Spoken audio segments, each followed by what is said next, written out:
How y'all doing today, YouTube? Here again, back at it, working on this Ford F-150. Customer says that cranks but don't start. Went to the store yesterday, got out the truck, got a drink, came back, nothing. Crank over, good, everything has power. Did a diagnose today, took about 2 hours. We checked if it had fuel pressure.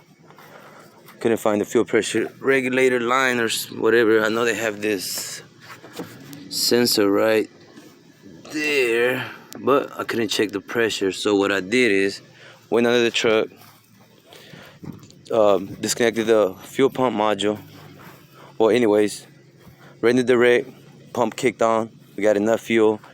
I ended up making sure it still didn't turn on, still cranking over nothing. So I went ahead and took the fuel filter out, make sure it wasn't clogged. Filter was good, was a little dirty, but wasn't clogged. But I went ahead and replaced it. So let me get to the points that are making this video long. Well, anyways, it was not the fuel pump. So don't always just load up the part canyon and start throwing parts at it, because you just waste a lot of money and still the truck ain't fixed. Well, anyways, this was a problem for this truck. Number 33 fuse. That's the ignition for the spark. So anyway, so this truck was cranking on, had gas, but didn't have no spark. But the customer said, I just put new coil packs and new spark plugs on it. So I'm like thinking, well, why is it doing that? It just had a fresh tune-up, as you can see. This is his work truck, so he needs it. So let me get to the point. Here is between them two relays under the kick panel. There's a 15 amp fuse right in the middle of it, number 33. Took it out, was fried up. So I'm like, there could be my problem.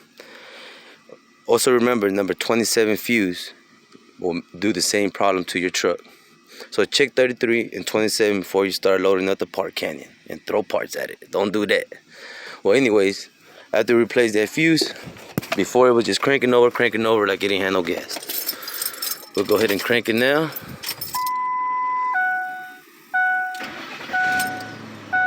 Fire right up. Better than before. That's what the customer said. Good job.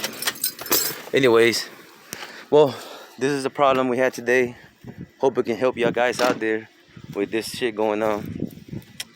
But yeah, save some time, save some money, do it yourself. Go ahead and subscribe, like, and share.